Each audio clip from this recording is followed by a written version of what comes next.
Shabbat Shalom, family.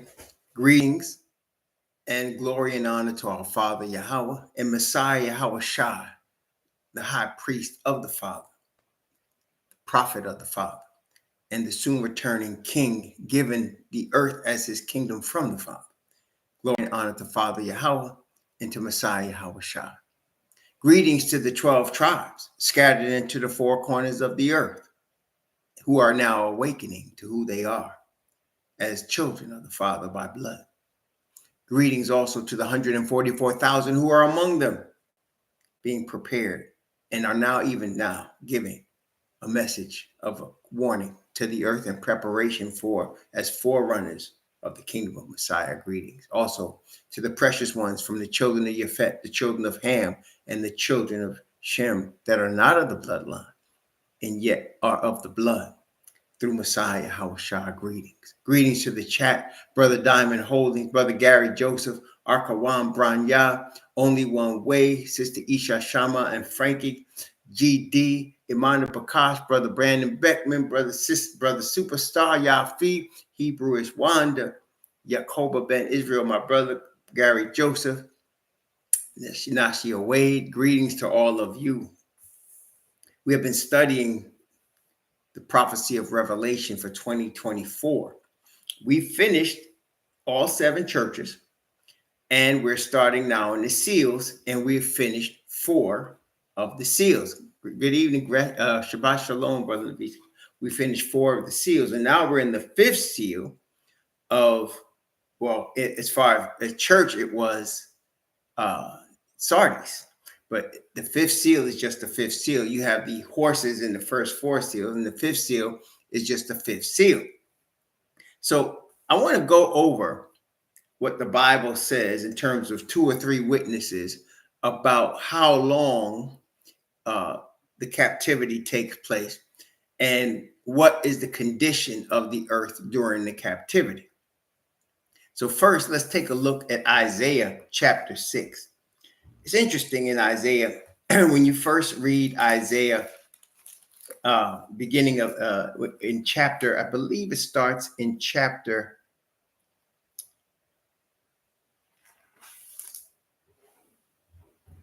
5, but Isaiah pronounces woes on various groups. Woe unto them that join house to house, that lay field to field, and then he says, woe unto them that rise up early in the morning, that they may follow strong drink. And he says, woe unto them 6 times, okay, in chapter 5. And then when he gets to chapter 6, the 7th woe is on himself. It's interesting. And then he gets to chapter 6, and let's take it up there. Chapter 6, beginning at verse 1, and reading from verse 1 down to verse 12, where Isaiah asks, how long? Okay, this is Isaiah chapter 6 from verse 1 to verse 12. In the year that King Uzziah died, I saw Yahweh sitting upon the throne, high and lifted up, and his train filled the temple. Above it stood the seraphim. Each one had 6 wings. With twain he covered his face, and with twain he covered his feet, and with twain he did fly. And one cried unto another and said, Holy, holy, holy is Yahweh of hosts. The whole earth is full of his glory. And the posts of the door moved at the voice of him that cried, and the house was filled with smoke. Then said I, and this is the 7th woe, woe is me, for I am undone, because I am a man of unclean lips, and I dwell in the midst of a people of unclean lips. For my eyes have seen the King, Yahweh of hosts. Then flew one of the seraphim unto me, having a live coal in his hand, which he had taken from with the tongs from off the altar. And he laid it upon my mouth and said, Lo, this has touched thy lips, and thine iniquity is taken away, and thy sin is purged. Also I heard the voice of Yahweh saying, Whom shall I send, and who will go for us? Then said I, Here am I, send me. And he said, go and tell this people, hear ye indeed, but understand not. And see ye indeed, but perceive not. Make the heart of this people fat, and make their ears heavy, and shut their eyes, lest they see with their eyes, and hear with their ears, and understand with their heart, and convert, and be healed. Then said I, Yahweh, how long? And he answered, until the cities be wasted without inhabitant, and the houses without man, and the land be utterly desolate. And Yahweh have removed men far away, and there be a great forsaking in the midst of the land. So obviously, the subject here is Israel. And Isaiah was pronouncing woes on Israel. And then the woe was pronounced on himself when he saw the holiness of the Father. Because he was going to be the Father's mouthpiece, he needed to be cleansed from sin. And so the tongue with the burning coals represented, and it said, thy iniquity is taken away and thy sin is purged, because he had to be prepared with his mouth to be a mouthpiece for the Most High. Then he answered, how long? In other words, how long is this punishment going to last, this woe upon your people? And he said, until all the cities be desolate, because there'll be a great forsaking in the land. What that means with all these woes is a departure from the Most High. Okay, so Yah's chosen ones was going to depart from the Most High, and these woes would follow them, and they would not understand or perceive as they departed from the Most High, and there was a great forsaking. Now later on, and we could get other, like, let's go to Joel for a second. Let's get, just so that we have three witnesses, but I'm going to go to Paul. Oh, that's not really. Yeah, I'm going to go to Paul in First Thessalonians, but before we do that, let's go to Joel just so we can have three witnesses.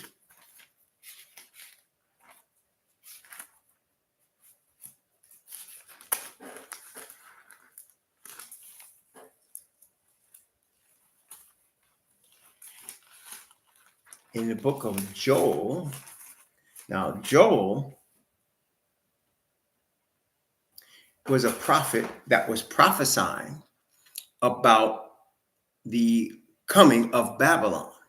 Okay, he was a prophet, and notice, you can tell because the first time that Israel was scattered in the Bible as a nation was when Babylon came.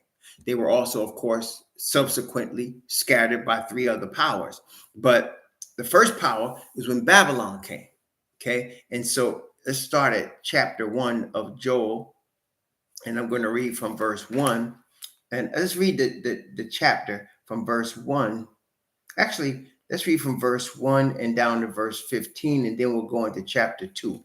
Okay, Joel, and we did a whole study on Joel. If you look in Raw Hebrew Remnant in both the website as well as the YouTube channel, you will find we did a study on Joel, and it's a powerful prophecy. But let's read from verse 1 down to verse 15. The word of Yahweh that came to Joel, the son of Pethuel. Hear this, ye old men, and give ear, all ye inhabitants of the land. Hath this been in your days, or even in the days of your fathers? Tell ye your children of it, and let your children tell their children, and their children another generation. That which the palmer worm have left, hath the locust eaten.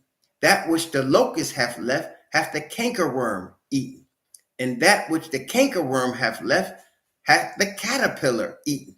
Awake, ye drunkards, and weep, and howl all ye drinkers of wine, because of the new wine, for it is cut off from your mouth.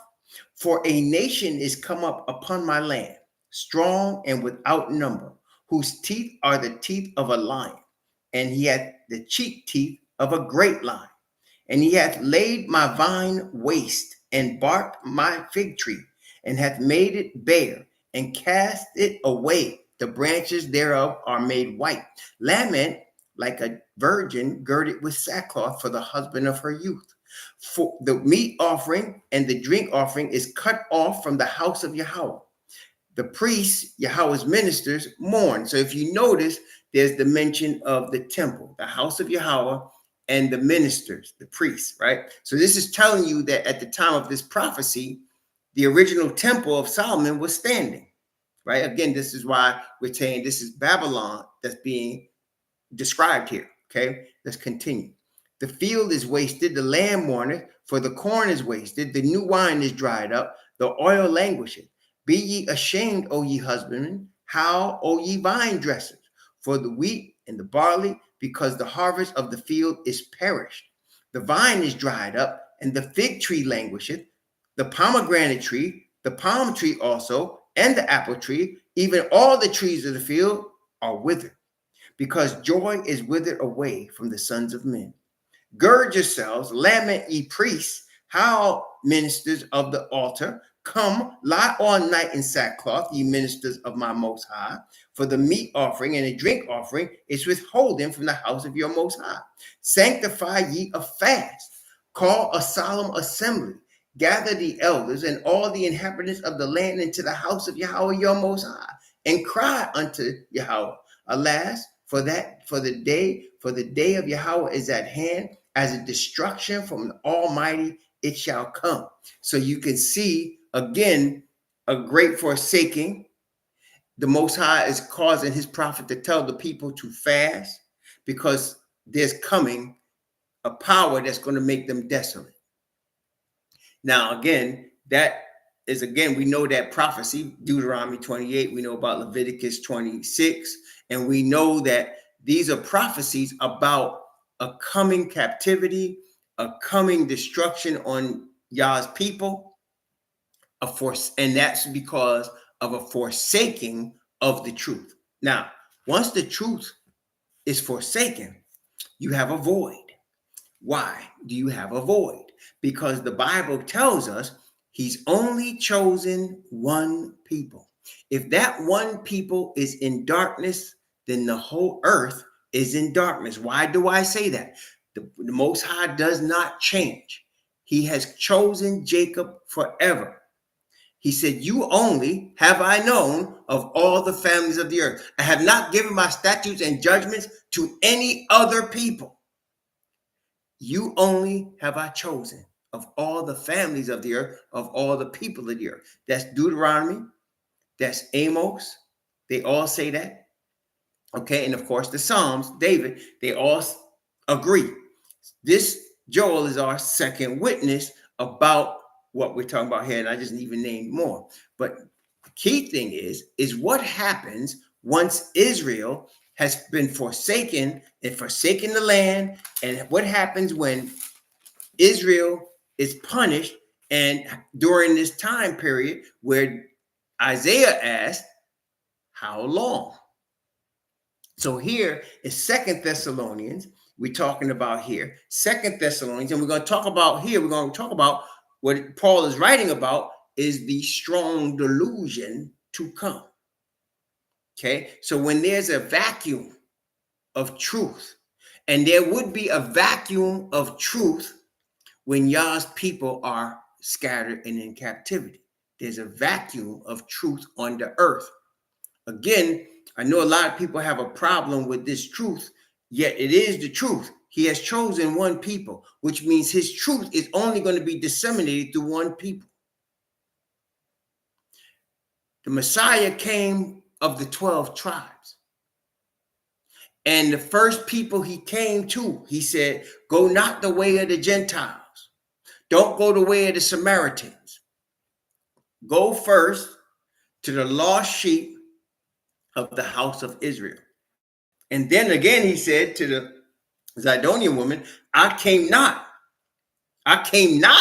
but for the lost sheep of the house of Israel, because through them, the world will get light. Without them, the world will not get light, but there'll be a void.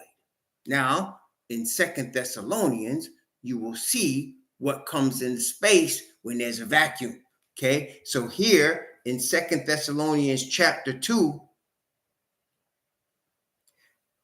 And basically Paul is answering an inquiry unto when is the Messiah coming back.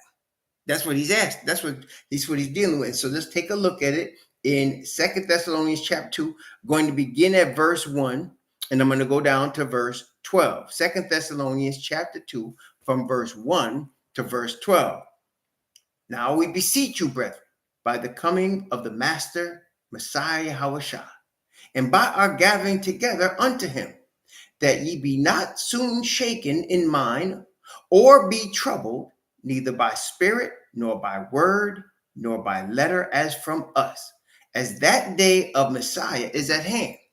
Let no man deceive you by any means, for that day shall not come, except there come a falling away first, that the man of sin be revealed, the son of perdition. See, so we talked about what Isaiah said, how long? And he said there's going to be a great forsaking in the land. And then we went to Joel, and he asked Joel to tell the people to fast, because a power is coming from the north that's going to bring palmer worm, canker worm, locusts, and destroy all y'all and scatter y'all. So we see here, he said, except there come a falling away first. So Yah's chosen ones would fall away from the truth. And so after they fall away, they say, well, the day of Messiah won't come, but first thing has to come is a falling away. Okay, y'all got that part? And like I said, I mentioned multiple witnesses in terms of the falling away. You know, we talked about the witnesses of Israel only being the chosen people, of Deuteronomy 28. Of course, Leviticus, the same witness, 27. We just read Joel. There's others where there's going to be a falling away from the truth. And the truth has only been given to the bloodline. Okay, the truth has not been given to anybody else but the bloodline. Okay, and so if the truth is going to be disseminated to the earth, as Isaiah also said, the Gentiles will come to thy light, and the sea shall be converted unto thee. Who is thy and who is thee? It is Israel. Okay, so as the awakening comes, the light shines. And don't expect, the majority to come to the light, because that's what happened with Noah. 7 people aside from him got on the ark, and he preached for 120 years. So don't expect that, but the light will shine for those that want it. So here he's saying Messiah will not return except there be a falling away first. And when the falling away happens, he says the man of sin will be revealed, the son of perdition. So you understand now that the falling away creates a vacuum. And what fills that vacuum? The man of sin, the son of perdition. Y'all with me so far? Because this all ties into Sardis. This all ties into the 5th seal. So we just get into the background now. So there's a vacuum created by the falling away of the Hebrews. That vacuum is filled by the man of sin and the son of perdition. Okay. Now, verse 4, who opposes and exalteth himself above all that is called God, or that is worship, so that he as a God sitteth in the temple of God, showing himself that he is God. Now, what does that go with? Let me give you an iteration within the iteration without trying to confuse you. But let's keep your finger there. We're coming right back there. And let's go to Daniel chapter 11. Daniel chapter 11. And notice the wording in Daniel chapter 11 is going to sound very similar to what we just read in 2 Thessalonians. Okay, Daniel chapter 11. And let's go again to a very familiar, I read this a lot because it's relevant today. But Daniel chapter 11, beginning at verse 36, and go from verse 36 down to verse 39. Remember what we just read, we're coming right back to 2 Thessalonians. But notice this is the man of sin again being described, as you'll see very similar language here. Daniel chapter 11 from verse 36 to verse 39. And the king shall do according to his will. He shall exalt himself and magnify himself above every god. Didn't we just read that? Didn't Paul just tell us that in Second Thessalonians? Okay, wait a minute. And you know why? Because Paul got it from here. Okay, Paul studied the scriptures, and so he was showing prophecy based on the scriptures. Okay, again, Daniel has conveyed to us the falling away and the destruction of the temple and the killing and murdering of the Messiah. He's revealed all that to us, and this is part of it. Okay, he shall magnify himself above every god, and shall speak marvelous things against the God of gods, and shall prosper till the indignation be accomplished, for that is determined shall be done. Neither shall he regard the God of his fathers, nor the desire of women, nor regard any god, for he shall magnify himself above all. But in his estate he shall honor the God of forces, and a God whom his fathers knew not shall he honor with gold and silver and precious stones and pleasant things. Thus shall he do in the most strongholds with a strange God, whom he shall acknowledge and increase with glory, and he shall cause them to rule over many, and shall divide the land for gain. That is the institution of Christianity. Okay, and did they not, through the auspices and the blessing of the Pope of Rome, did not Christopher Columbus, did not the Dutch, did not the Belgians, did not the Spaniards, did not the French divide the land for gain?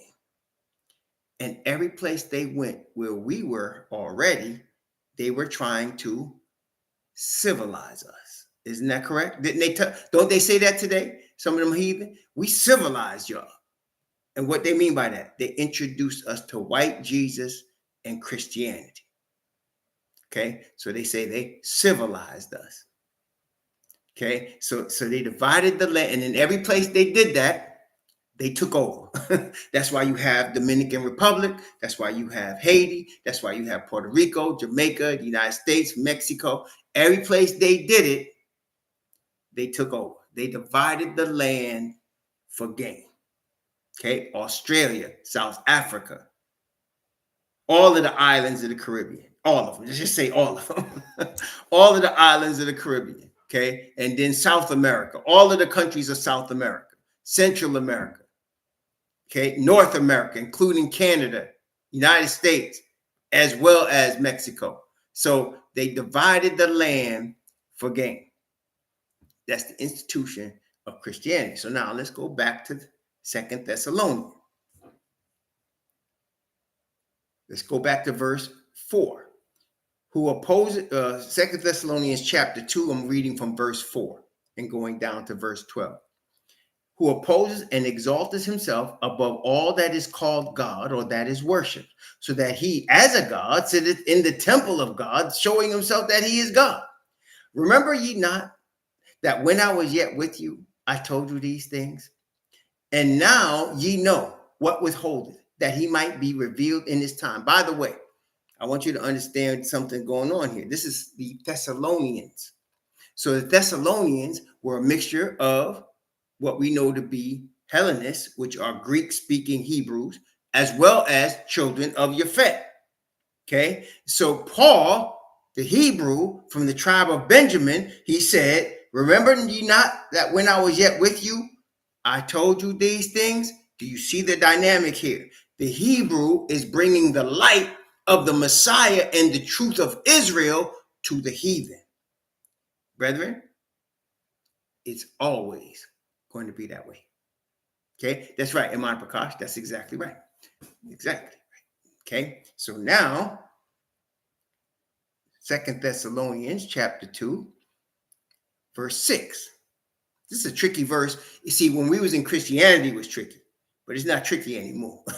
When you start to read the Bible, understanding who you are as a Hebrew bloodline from Jacob, it doesn't become tricky anymore. Okay.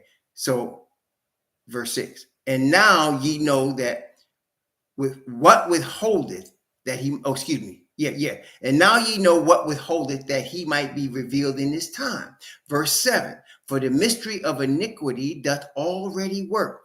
Only he who now letteth will let until he be taken out of the way.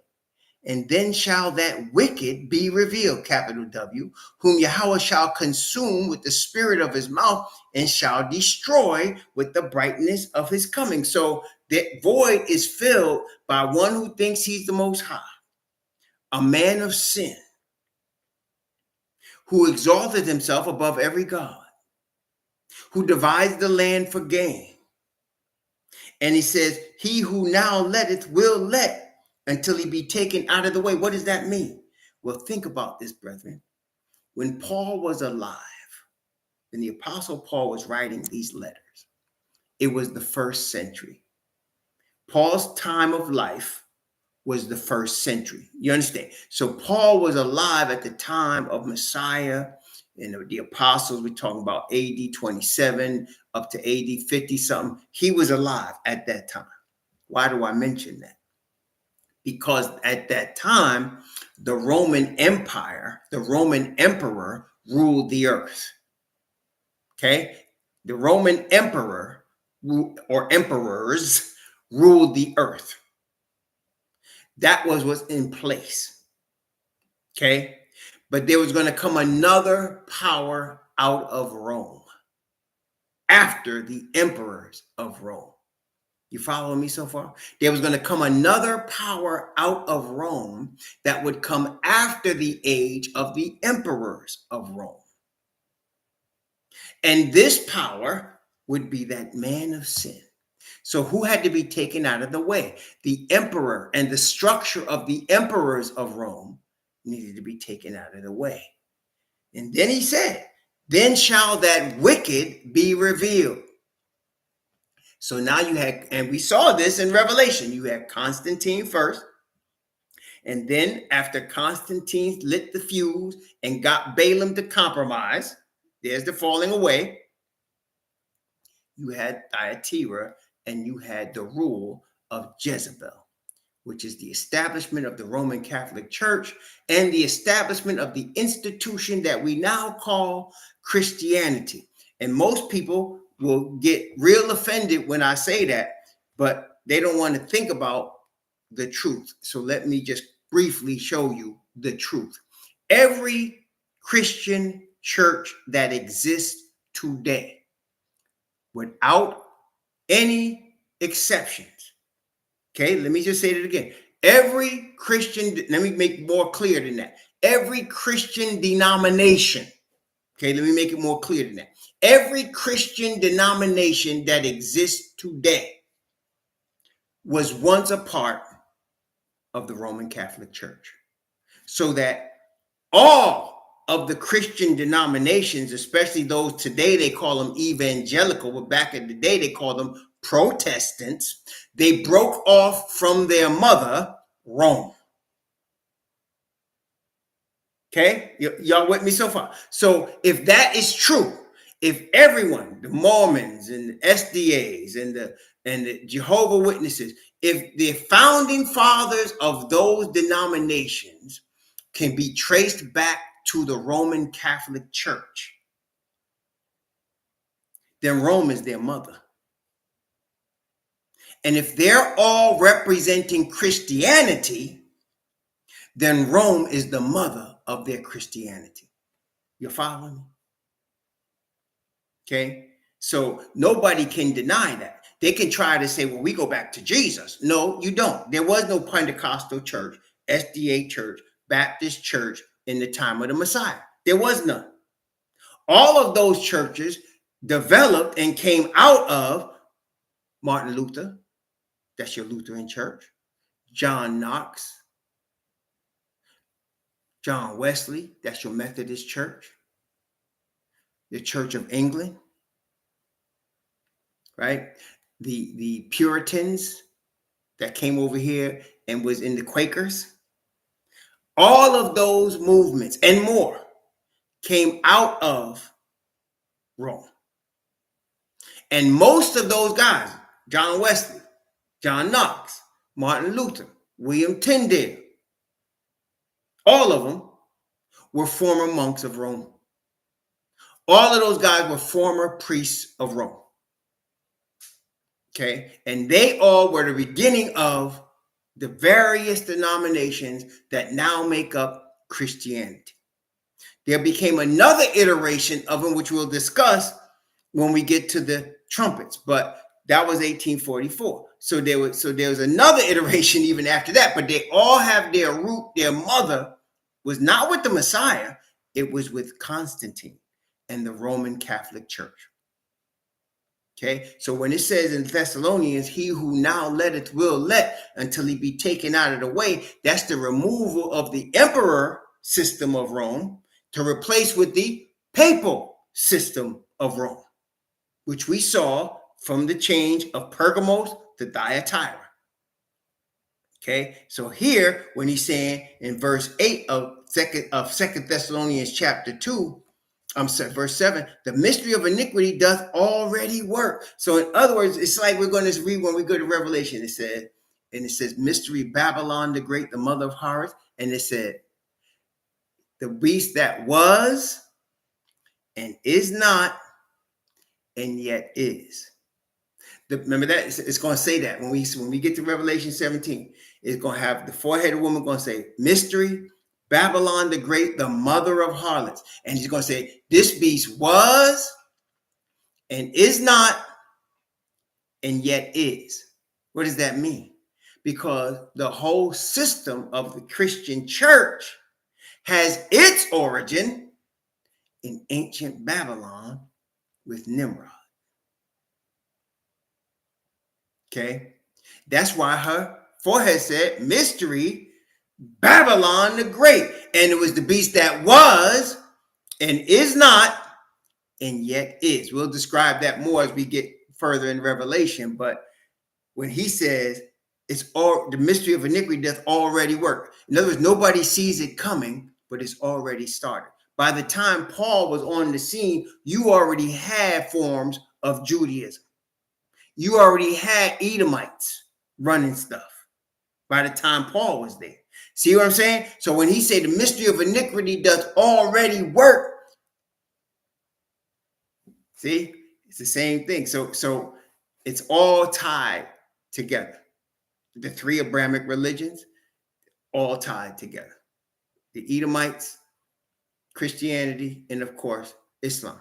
Okay, so the mystery of iniquity doth already work. And he said, only he who now letteth will let until he be taken out of the way. Verse 8, and then shall that wicked be revealed, whom the master shall consume with the spirit of his mouth, and shall destroy with the brightness of his coming, even him whose coming is after the working of Asatan, with all power and signs and lying wonders, and with all deceivableness of unrighteousness in them that perish, because they receive not the love of the truth, that they might be saved. And for this cause, Yahweh shall send them strong delusion, that they should believe a lie, that they all might be damned who believe not the truth, but had pleasure in unrighteousness. So let's understand something, brethren, that goes a little deeper than most people understand, but those of us who are awakened will understand.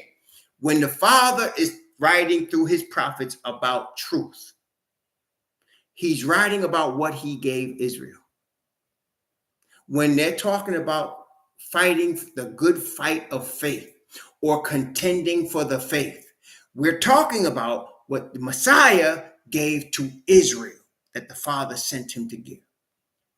Okay, so now when you're dealing with a turning away from the truth, you have the Israelites hidden and again scattered, and that means the earth is in darkness and the vacuum is filled with deceivableness of unrighteousness. The vacuum is filled with the man of sin.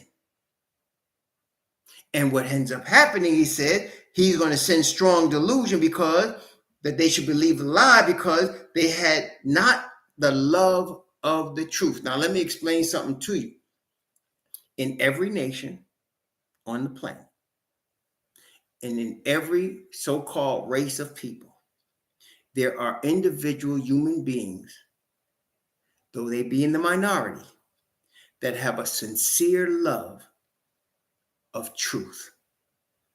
Let me say it again. There are people in all races, so-called races, all nations, all colors. There are people within those nations and colors that have a sincere love of the truth. Not all of them get the opportunity to know and understand what you and I have been given. But that doesn't change the fact that they have a sincere love of the truth. So they might get part of it, but whatever part of it they get, they hang on to it. So like when you're talking about, and we're going to talk about that tonight, the rise of the Roman Catholic Church, they took away the Bibles. Okay, eventually they took the Bibles away from people, and they only let, that's why you had monks, priests come into this truth, because they were the only ones permitted to read the Bible. And then oftentimes they could only read it in Latin. Then you had people like a Tyndale or like a Huss or like a Wesley that or there was Erasmus that were excelling in Latin and can translate it into its original Greek and Hebrew. And they were permitted to read it because they could translate it, and they read it in Greek and Hebrew. And then understanding Greek and Hebrew, especially Greek, because that was close to their Germanic language, they started to understand the Bible.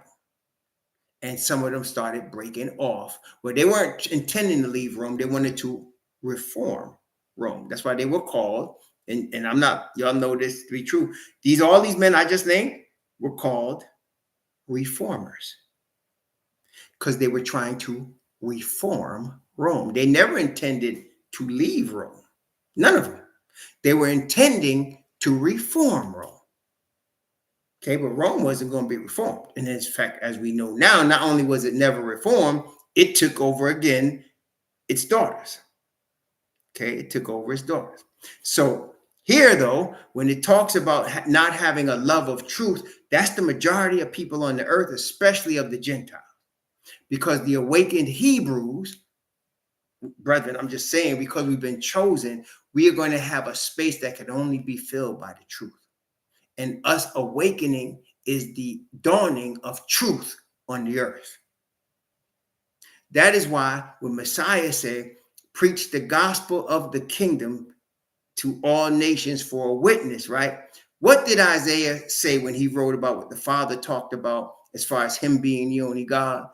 The Father said, you, Israel, you are my witnesses, that I am the Most High. Y'all remember that? Do I need to find it? Y'all know that one, right? You are my witnesses, that I am the Most High, and there's none else. So the witnesses to the truth are the Israelite bloodline. And those witnesses, like Paul, are going to bear witness to everyone, including the Gentile. The gospel of the kingdom, if you look up the word gospel, it means good message. That's what it means, good message. So the good message of the kingdom, and you will read, before Messiah was crucified, the Bible testifies that he would preach the gospel of the kingdom. Well, what was he telling everybody if he's preaching the gospel of the kingdom? We say, I died for your sins when he didn't die yet. You hear what I'm saying? So the Bible said he went everywhere, he did, preaching the gospel of the kingdom. So if you ask a Christian, what's the gospel? It's the good news that Jesus died for your sins. That's not the gospel. The good message. What is the good message that Messiah was sharing before he died? It is the message of Father's righteousness. It is the message of the arrival of Messiah. The kingdom of the Father was represented in the person of Messiah.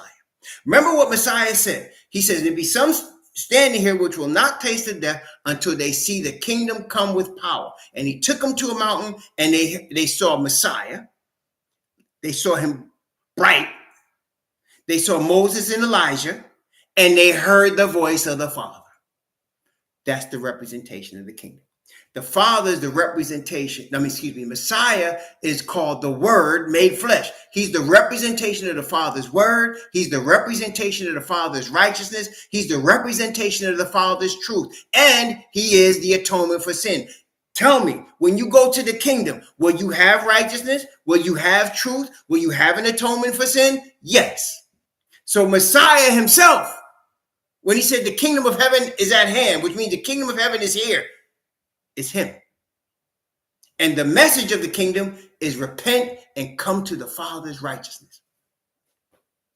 You see how that's gotten, seriously, you see how that's gotten perverted by Christianity? So that you can read the same Bible and come up with a different gospel. Isn't that amazing? Though the Bible defines it. I'm not ashamed of the good message of Christ or the good message of Messiah. For it, the good message, is the power of Yah unto salvation to all that believe, to the Jew first, and also to the Greek. For therein, that is in the good message, the Father's righteousness is revealed. That, my friends, is the Bible definition of the gospel. Okay, and the Bible said Messiah told his disciples, preach the gospel to every creature and for a witness unto all nations. Now let me ask you a very fair question. The gospel I just described from Romans chapter 1, the gospel I just described from the Gospels of Matthew, Mark, Luke, and John, has that gospel been preached in all the world for a witness unto all nations? Has that gospel been preached to all the world? What do you say? Has it? Has that gospel, the gospel of the Father's righteousness, the gospel of the Messiah as the kingdom, the gospel of perfection, has that? No, it has not. So therefore, what are we saying? Well, the Bible says it's going to be preached in all the world for a witness unto all nations. Well, who's going to preach it? What did he say to Isaiah? Who shall I send? And Isaiah said what? Yeshaya said what? Here I am, send me, your Israelite prophet. Who did Messiah send? 12 Hebrew Israelites. Who is Paul? A Hebrew Israelite of the tribe of Benjamin. Who shall I send? His chosen people for a witness unto all nations. Praise the Most High. Back to Thessalonians, 2 Thessalonians chapter 2. So we're at the end of it here, verse 10, 11, and 12. And with all deceivableness of unrighteous in them that perish, because they receive not the love of the truth, that they might be saved. And for this cause, Yah shall send them strong delusion, that they should believe a lie, that they all might be damned who believed not the truth, but had pleasure in unrighteousness. So for him to send the strong delusion, they must first get the strong truth and reject it. Does that make sense?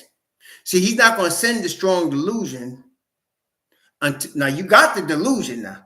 You got the wicked now. You got the man of sin. That's all here. But until the 144,000 bring the message of the true gospel to the earth, he can't send the strong delusion. The strong delusion comes because it said they had pleasure in unrighteousness. They did not have a love of the truth. So the truth must first be preached. It can only come from the Hebrews. But before that, there's a falling away. So far, y'all got me now. So the Bible is testifying to us that before the truth comes, there's a falling away. And brethren, I think we could all bear witness. Can we not? I mean, most of us here that are in the United States of America have come out of the various daughters of Christianity. We were raised in it. Even if we weren't really into it, you were affected by it. And that's how you look at the Bible. That's how you looked at the Most High through the eyes of what Christianity taught you. See? So now that was darkness. And the void was filled by Christianity. Well, now we're awakening. And as we are awakening, we are casting off Christianity. Because we're realizing this Bible is not talking about that. As we now first are awakening to who we are as Hebrews. Who are we? We are the bloodline of Abraham, Isaac, and Jacob. We are the relatives, bloodline relatives of Messiah YHWH. Okay? And so because of that, our eyes are opened, and now we see it differently, and we understand. Oh, that's the truth. Okay, now let's go to Revelation, and let's go to chapter 6, and let's look at the fifth seal. Now we know the fifth seal goes with the fifth church, right? So we know that the fifth seal go with the fifth church, and the fifth church is Sardis. So first, let's go to the fifth seal, and so Revelation chapter 6, and let's begin at verse 9. Revelation chapter 6, beginning at verse 9, and going to read verse 9, 10, and 11. Revelation chapter 6, verse 9, 10, and 11. Okay. And when he had opened the fifth seal, I saw under the altar the souls of them that were slain for the word of Yahweh and for the testimony which they held. And they cried with a loud voice, saying, How long, O Yahweh, holy and true, dost thou not judge and avenge our blood on them that dwell on the earth? And white robes were given unto every one of them. And it was said unto them that they should rest yet for a little season, until their fellow servants also and their brethren that should be killed as they were should be fulfilled. So I want you to notice he said white robes were given to them, and that they were souls under the altar. What altar? In the sanctuary, there are two altars. Talk to me. Do you know what the two altars are? I'm going to give you a quiz question. So there are two altars in the sanctuary that Moses was told to build after the model of the heavenly one. So there are two altars. What are the two altars?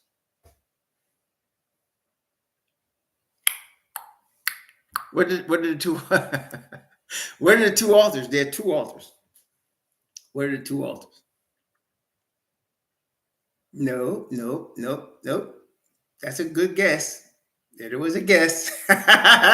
You should read it in the word. But there are two altars. I'm going to give you the verses first. Study Exodus chapter 25 to chapter 40. Study Exodus chapter 25 through chapter 40. And then you'll see. Study also Hebrews chapter 9. And you'll see. So I gave you the two witnesses where you can find out. That's right. Sacrifice and incense. Thank you. Thank you. That's exactly right. So there's an altar of sacrifice. In other words, where the priest would kill the lamb or the goat or the cow, right? The lamb or the goat or the cow. Don't apologize for learning them, because there's no apology when you're learning, man. You and I are disciples, which means we are students. Don't apologize for being a student. Praise the Most High. So there's sacrifice and there's the incense. So you can know the difference because one is an altar of incense and the other one is just the altar or the altar of sacrifice. Okay. So here, when they're talking about people being killed, which altar do you think that is? It's pretty obvious, right? So when it says here, I saw under the altar the souls of them that were slain. You understand? So you're talking about an altar of sacrifice. So people were sacrificed. So, in the altar of Moses, lambs were sacrificed. And then, of course, Messiah himself, being the lamb, was sacrificed. But apparently, after Messiah was sacrificed, others gave their lives. Hebrews, let's look at Hebrews chapter 11. Hebrews chapter 11. Notice this description that the writer of Hebrews makes in Hebrews chapter 11. It's going to begin, let's see.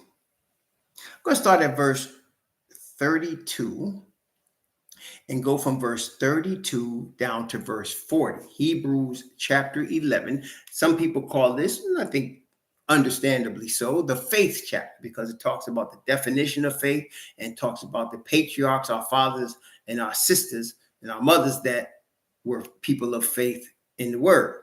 But here, let's start at verse 32 of Hebrews. I'm sorry. Verse 32 of Hebrews chapter 11. And what shall I more say?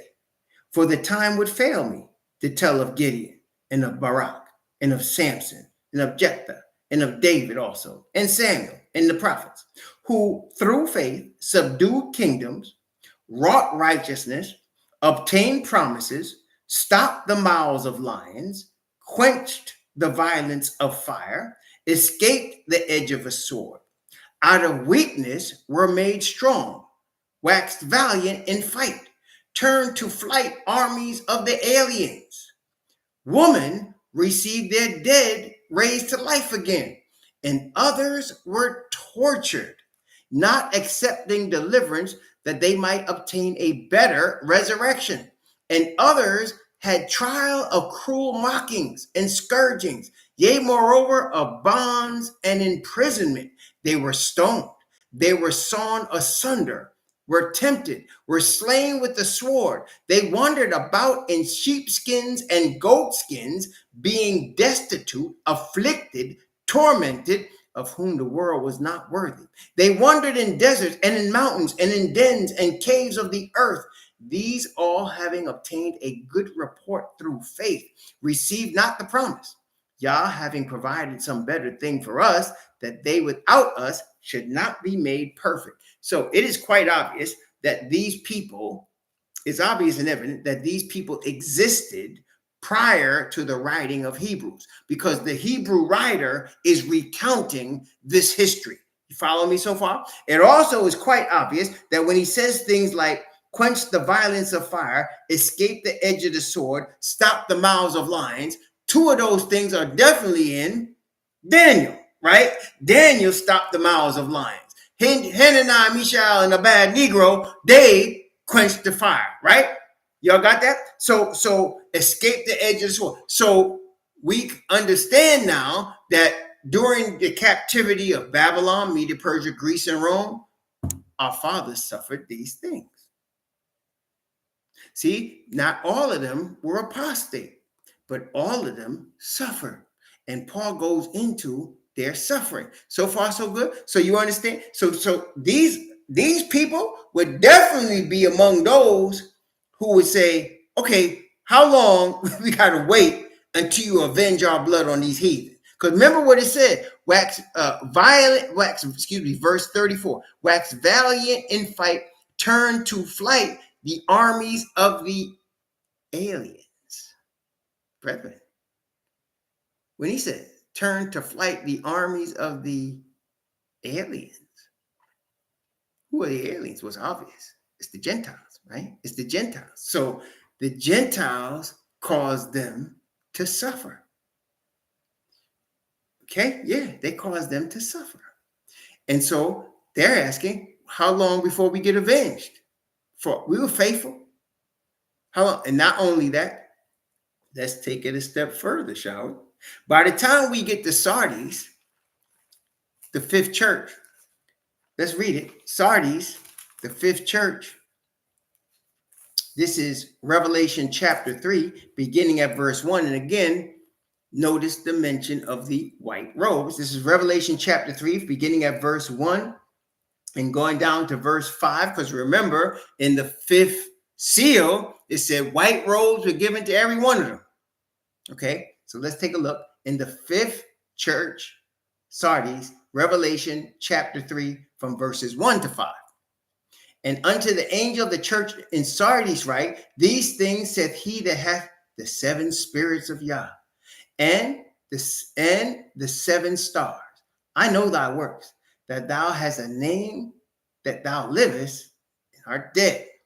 Be watchful and strengthen the things which remain that are ready to die, for I have not found thy works perfect before Yahweh. Remember therefore how thou hast received and heard, and hold fast and repent. If thou shalt not watch, I will come on thee as a thief, and thou shalt not know what hour I will come upon thee. Thou hast a few names, even in Sardis, which have not defiled their garments. They shall walk with me in white, for they are worthy. He that overcometh, the same shall be clothed in, look, white raiment. And I will not blot out his name out of the book of life, but I will confess his name before my Father and before his angels. Now, here, you're dealing with a whole different generation than what Hebrews was talking about. Because now you're dealing with the generation, by the time we get to the fifth church, you have the firm established fact of the three Abrahamic religions. By the time you get to the fifth church, you have Christianity, you have Islam, and you have Khazarian, Ashkenazi Judaism, right? So you have all that. And so now let's think about this. Let's take them one at a time. The obvious one first being Christianity. They had what they called crusades. At the time when the Pope rose as the corrector of heretics, you had a lot of Hebrews in the areas of what's now called Portugal. You had Hebrews in the area of what is now Sicily. You had Hebrews in the area of what's now North Africa, what's now Morocco, right? What's now Algeria. You had Hebrews there. And what happened? They were forced to convert to either Islam or Christianity. And most of them did, which is why you have the island of St. John, which is Hebrews, but they're all Christians, right? You have a lot of little islands like that. That's right. The Inquisition, they called it the Crusades is the official name for it because they were supposed to be that's their way of evangelizing. Also, that's the Christian one. So they went and they went to all these places, bringing white Jesus, forcing people into converting. And interestingly enough, when we went to Mexico, what we found, and we went to several, right? That's right. That's right, GD. The Vandals, that's right. The Vandals, the Goths, the Ostrogoths, the Visigoths, but it was the Vandals we talking about. Now, look, when we went to Mexico, we went to at least 4 different cities. Every city in the center of the city, they had a big Catholic church. It was the city, the town square. Every city had one, right? The 4 places we went. And every one, they had, of each church, each Catholic church, they dedicated it to a specific Jesuit. And they would tell you, Jesuit, Father Jesuit, so-and-so. So they sent the Jesuits out first. And they did their crusades. Okay. So now you see that's Christianity, right? And all I just told you is historical fact, right? Okay. So now let's take Islam. So now you had Christianity established in the 6th century AD. In the 7th century, you had Islam. Islam eventually became the Ottoman Empire. And they went and they converted a lot of our brothers and sisters that had fled from the land. And we know we fled into Africa. Then you got the establishment of Islamic empires, right? The Mali Kingdom, the Ashanti Empire, and within those, Timbuktu. And you have more. There were plenty of them, right? And if you didn't convert to Islam, you were taken into slavery. Okay? So again, you have people that might have known who they were when they came running into Africa, but they got converted and over centuries became, so that by the time we were taking on slave ships by the children of Yafet, a lot of those brothers were already Islam. Okay, so that's that one. What about Judaism and the Ashkenazis? They were busy getting everybody in debt because they were banking, they created banking dynasties, and they were busy financing the ships and insuring the slaves. And they got rich doing that, financing the ships, financing the purchase or the use of the ships, financing the purchase or the use of the slaves, financing and insuring the ships across the rough waters of the ocean. They were busy doing that with their banking dynasties. So all of them cause us to go into darkness. But he says there were a few names that did not defile their garments. Who? The people that would not convert, that suffered the same fate as the people in Hebrews chapter 11. Okay, you're following me? They suffered the same fate as the people in Hebrews chapter 11. And so they're represented here as souls under the altar, crying, how long before you avenge our blood?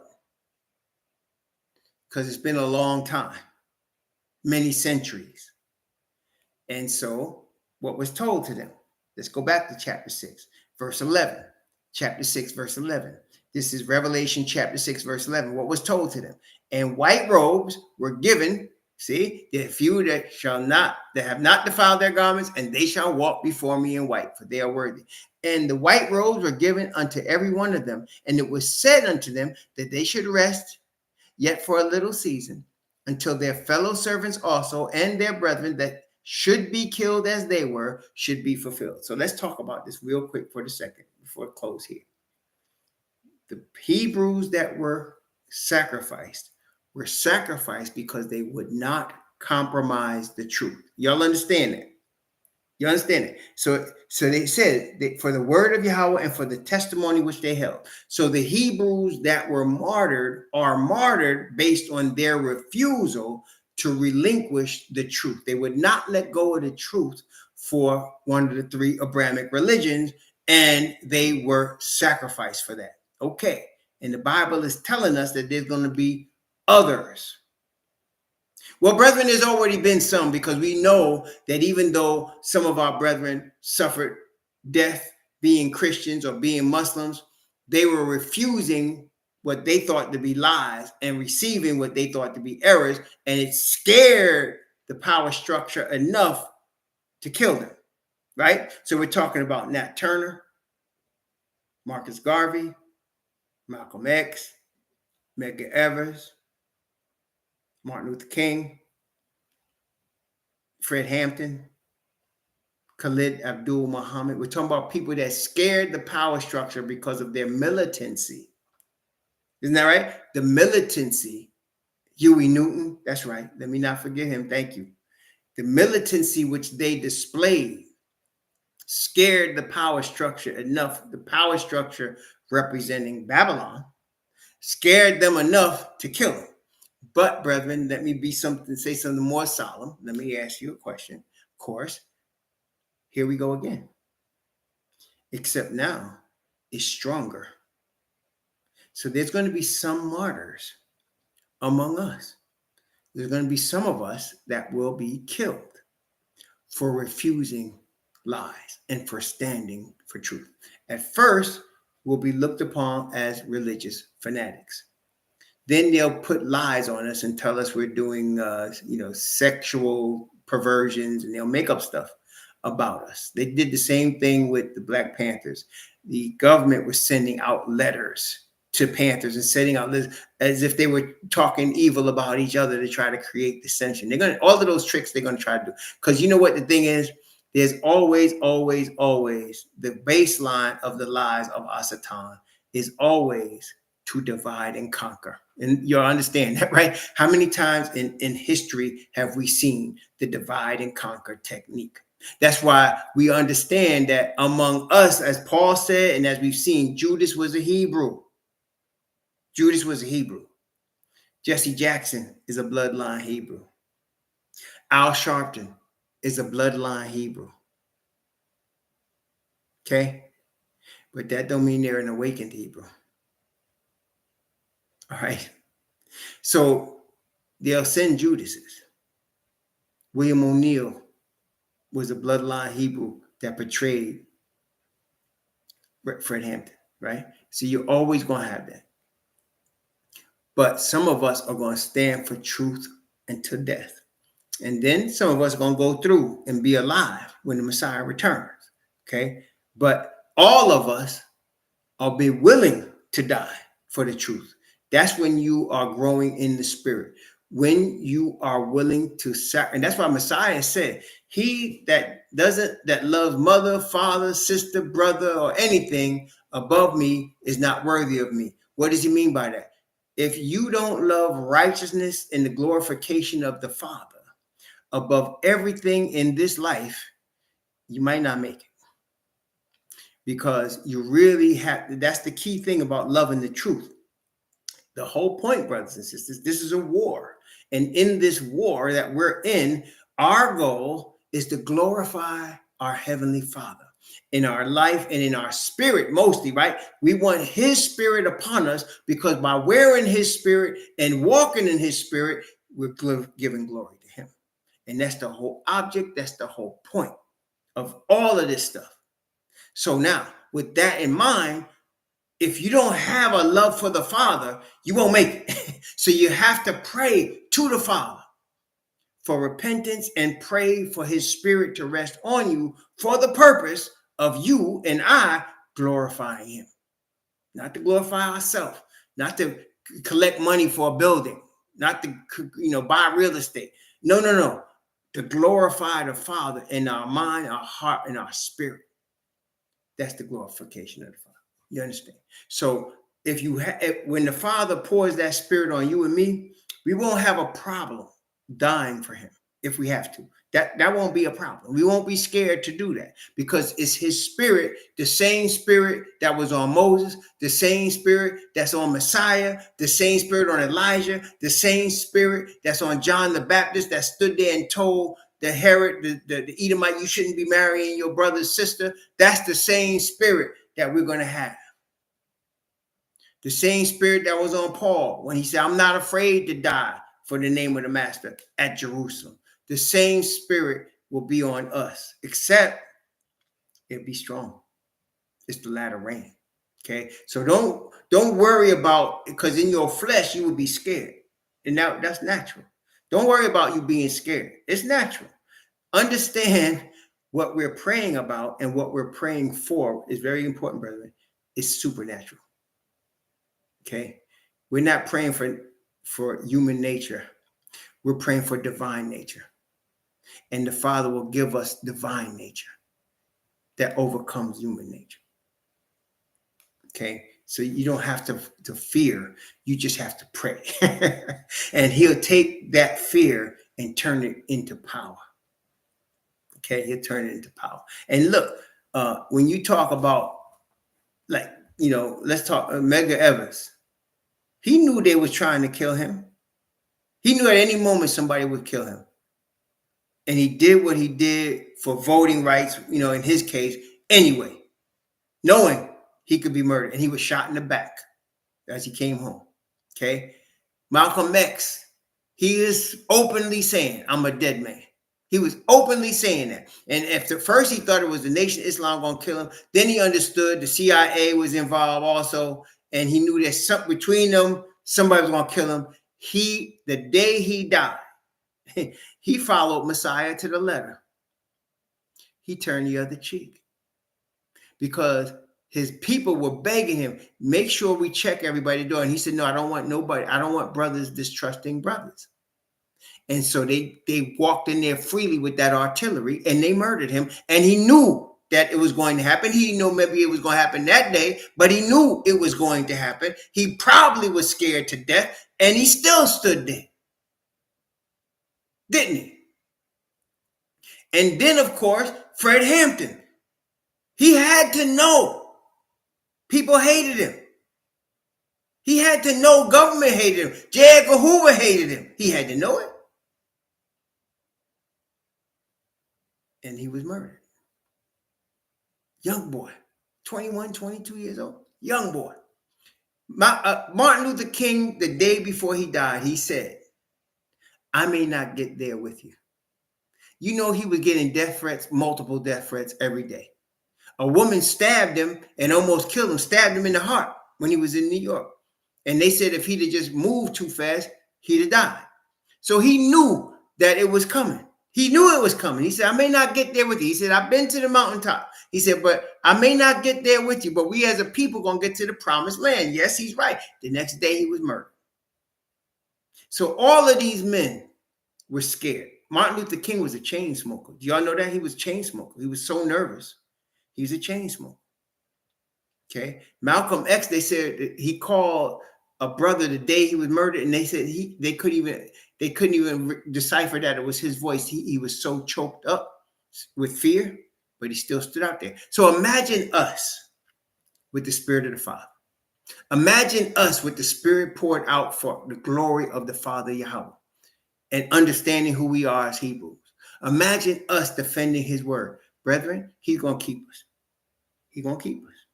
Okay? There's no doubt. It's going to happen. We just have to trust him. This is where we're learning to trust him. Okay? We're learning to trust him. All of these men that I named, they were scared to death. They didn't have the truth that you and I have, brethren. They didn't. But the truth that they knew, they stood firm for. What you think? Nat Turner didn't know he was going to be hung when he came out with them knives and was killing all of them slave masters. He knew he was going to catch up to him, but he did it anyway. John Brown, the abolitionist, he knew eventually he was going to get caught and hung, but he did it anyway. And they don't have the truth that we have. Okay? And not to mention Sojourner Truth, okay, or Harriet Tubman, who kept going back into slave territory to take people out, knowing that one day somebody gonna catch her and kill her. They never did, but she was scared, but she did what she had to do. So, brethren, imagine us with the Spirit of Yahweh on us. We'll be able to stand. Don't worry. The Father will cause you to stand. The Father will cause you to stand. He'll give you the peace and the wisdom and the righteousness that you need and I need to stand firm during these next few years. And we know it's coming quick. This is 2023 going in 2024. Spring of 2024 is a leap year, brethren. 3.5 years bring us to 2027 in the fall. It's coming quickly. But don't worry. Trust. Trust your Heavenly Father. Okay. He will not leave you nor forsake you. As long as you got your high priest standing there on your behalf, you good. And I'm good. Praise the Most High. May the Most High bless you and keep you. May he cause his face to shine upon you and be gracious unto you. And may he lift up his countenance upon you and give you peace. We'll be back tomorrow. We're going to be back out at about 10 again tomorrow. I like this early thing. It seemed to be working out well, giving me most of my Shabbat to chill. So I'm going to come back at 10 again tomorrow. Praise the Most High. Shalom.